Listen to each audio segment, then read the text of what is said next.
Welcome, everyone, to today's spotlight on the Neuro-Inclusive Oncology Care and Empowerment Program led by Melissa Levin. This program is hosted by the Blum Resource Center. Over at the Blum, we are grateful to Melissa and her team for this continued partnership. The recording of this session will be posted on our Blum YouTube playlist and our Blum Digital Resource Center. If you have any questions or would like more information about resources and programs offered through the Blum, please visit our website at www.dana-farber.org/resource center or email us at blum_center@dfci.harvard.edu. Thank you for joining us. I will now pass the spotlight over to Melissa. Thank you so much to the Blum Center, and also want to share my thanks to the many self-advocates and care partners who have been involved with the development of our program. So we are the Neuro-Inclusive Oncology Care and Empowerment Program. I have our contact information listed on this slide, and I will also share it during the last slide of the webinar. The words that we use to describe people with disabilities matter. And it has been important to us that we include people with disabilities in all aspects of designing our neuro-inclusive program and in thinking about the words and the images that we use. There are a few words that you will hear me using during our time together today. Neurodivergence. So there's a natural variation in how people's brains learn and process information and work. And this variation is inclusive of people who have developmental disabilities, learning disabilities, ADHD, sensory processing disabilities, and many more.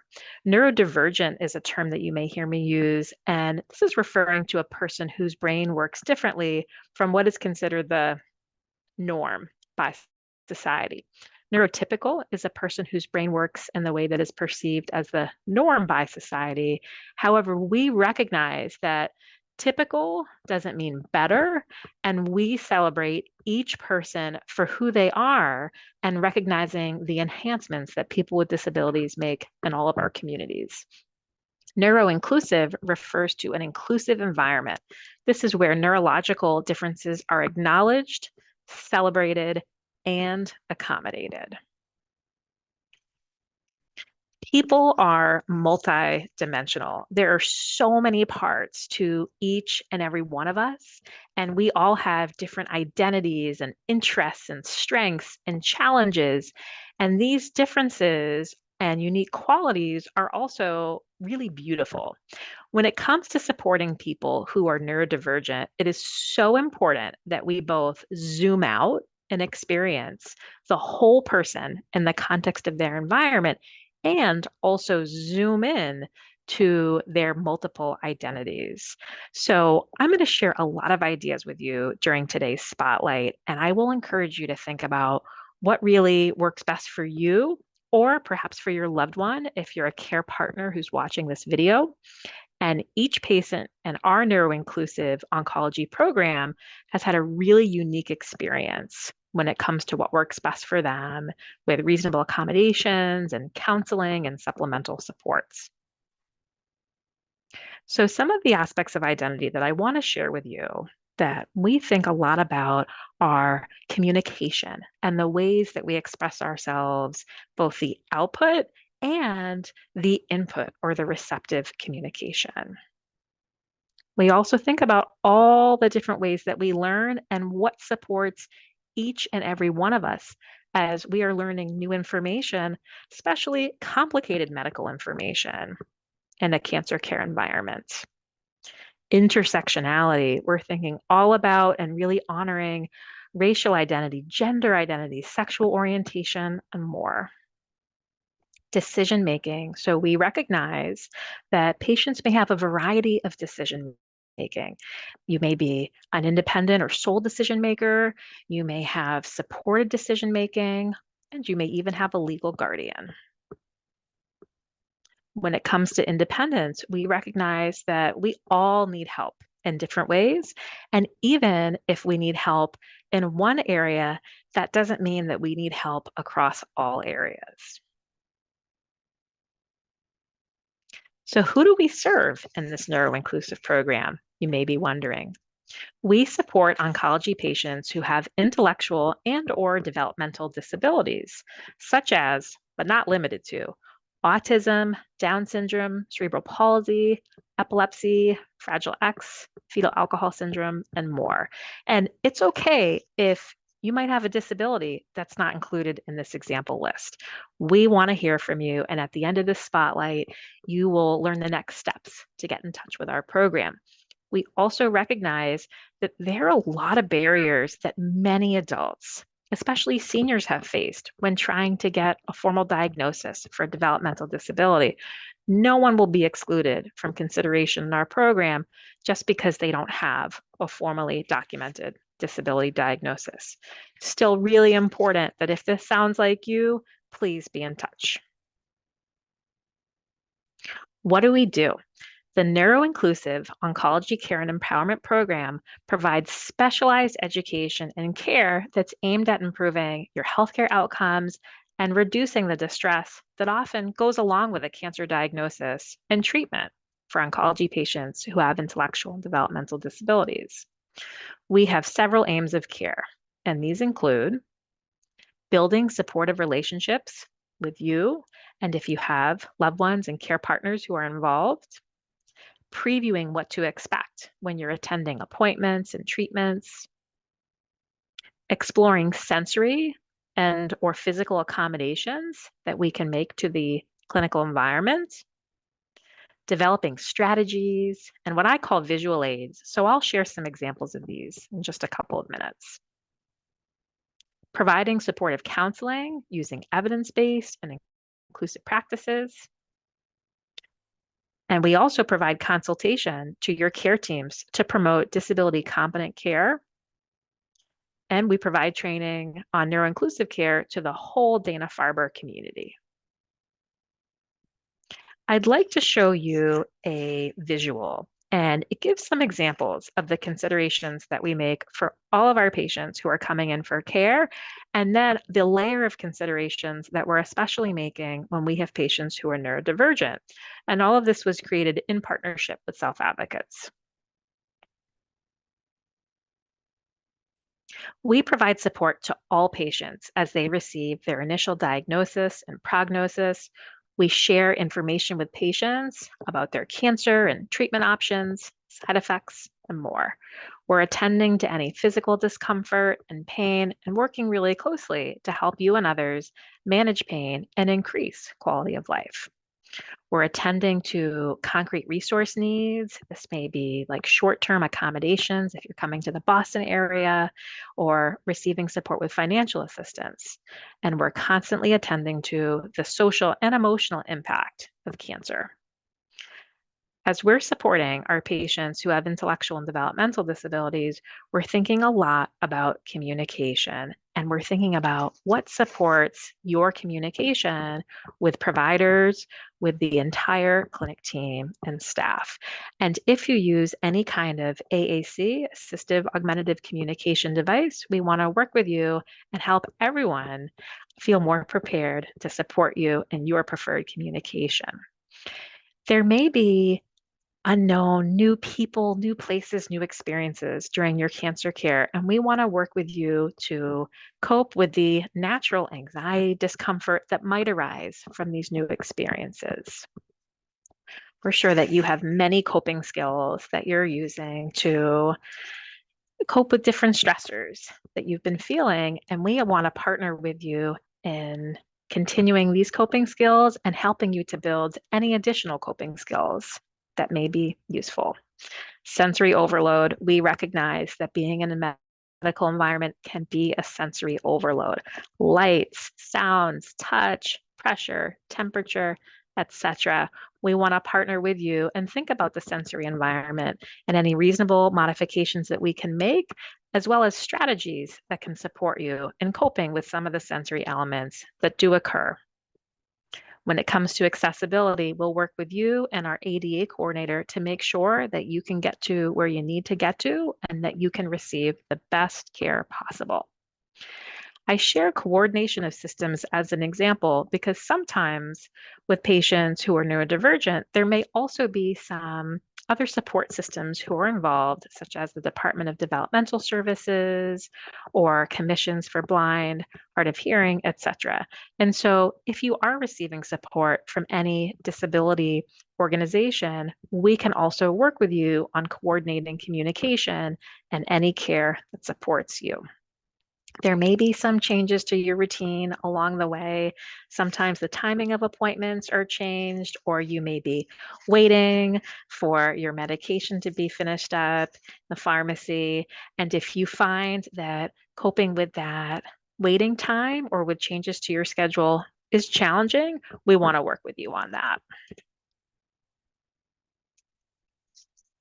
I'd like to tell you about a neuro-inclusive assessment that we've developed at Dana-Farber.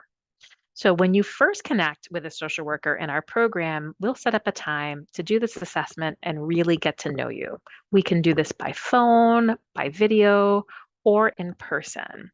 And it's just a fancy way of saying that we want to get to know all of you and really understand how we can best partner with you. So I'm going to share a few examples of the topics that we cover in this assessment. We're going to talk about your communication and learning,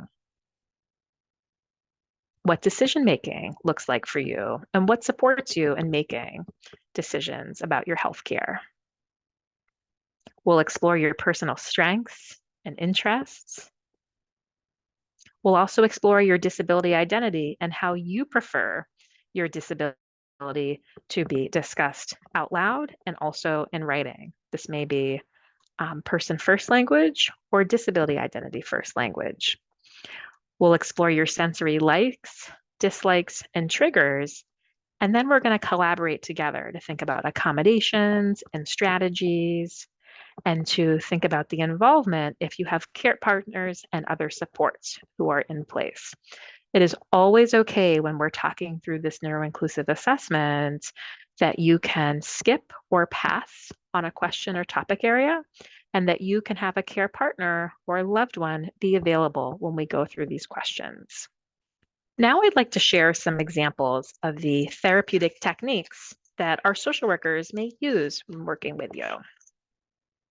Visual aids. You heard me mention this earlier, and visual aids are a way that with pictures, with visuals, that we can help show what's happening with your treatment, what's going on. And we can also create what I call a coping tools menu, which is just a way of showing pictures that represent how you cope with stress, anxiety, and other feelings. In some cases, we can make a first then board if it's helpful to map out what comes first, what comes second, etc. over the course of your day. And all of these visual aids are completely personalized. So we want to do, if it's helpful to have a visual aid, we want to make it be what works best for you. Some of our patients find it helpful to do some role play and even develop scripts as they're thinking about what to expect in a medical appointment or when having a scan or having a new treatment. We can also practice advocacy skills in preparation for a medical appointment if you find it helpful to practice what you would like to share with your provider or questions that you have for your provider. We can do just that together. CBT, cognitive behavioral therapy. This is just one example of the therapeutic technique that we might use to explore the thoughts that you're having, if you're having worry thoughts about your cancer. And if it's helpful, we may create what I call a brain frame, which is just a visual way of showing the thoughts that you're having, as well as supportive thoughts that may be helpful to cope with any worries. If you're someone who enjoys seeing tables, we can have some examples of when a worry thought pops up, what is an alternative thought that may be helpful. Art and technology, if these are your passions, we would love to find a way of including this in your counseling and really explore that as we think about emotions and strategies. And mindfulness and meditation, we think a lot about what is calming to experience sensory-wise? What's calming to visually imagine if you want to try out some mindfulness and meditation? And of course, supportive talk therapy is woven throughout, and depending on your communication preferences, this may be out loud conversations, this may be using the chat function over Zoom. We can be creative about communication and really going with your personal strengths. So I'm going to show you a couple of visual examples. And again, these are just examples. That doesn't mean that it will be what we're using if you join Receive Services in our program. But perhaps if you are someone who finds the patient gateway schedule to have too much written information, perhaps we may create a simpler visual schedule that details what you're doing during the day, that has a real life picture of where you'll be, what it will look like, and that also includes what are you going to do during your downtime when there's time in between appointments, when you may be waiting. And of course, we would personalize all of those pictures to be real life and applicable to you. Here's another example of what I call a social story. So social stories are tools that are used, you may be familiar with them in special education and in counseling to support people as they're navigating new or non-preferred situations.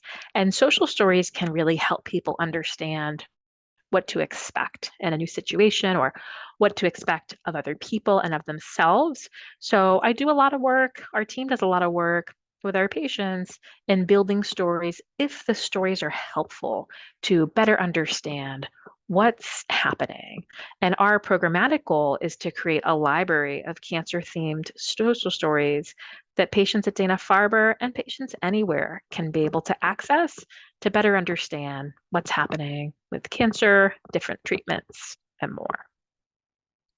And here's one more example in case it's helpful to, again, have a visual of, let's say, do's and don'ts when recovering from a surgery. We can make a framework of what to do during recovery, what to not do as your body's recovering, and we would plug in some real life example pictures of what do the stretches look like, or what are the different tools that you're going to be using in your recovery.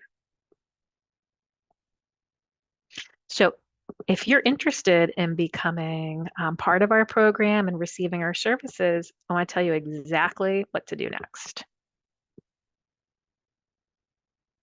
So step one is to call or email our program using the contact information below.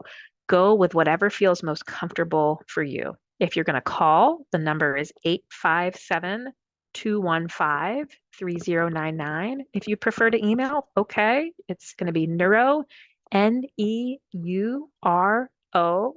dash inclusive, INCLUSIVE at dfci.harvard, HARVARD.edu. And whether you call or you send an email, please do share your first and last name and your date of birth, either in the voice message or the email, and let us know what's your preference. Do you want to be called back or do you want to receive an email for us to get our conversation started? And then the next step is after you have reached out with that initial call or email, you will either get a call back or an email from our neuroinclusive social worker. And that's when we'll either set up a time to do the assessment, or if you have the time, we'll jump right in and we'll go through those questions about yourself. And again, we ask because we care and because we want to get to know you better. And it's always your choice to answer or to pass on a question. And you are welcome to have support from a loved one in calling or emailing our program. We really look forward to hearing from you. And thank you so much for taking the time to listen in to the spotlight. And thank you to the Blum Center for having us today. Thank you so much, Melissa, for that informative and insightful spotlight. It's so wonderful to hear about all the support and services that the Neuro-Inclusive Oncology Care and Empowerment Team provides. Keep an eye out for more Blum Center spotlights in the future. And thank you so much, Melissa, for your time. You're welcome. Take care, everyone.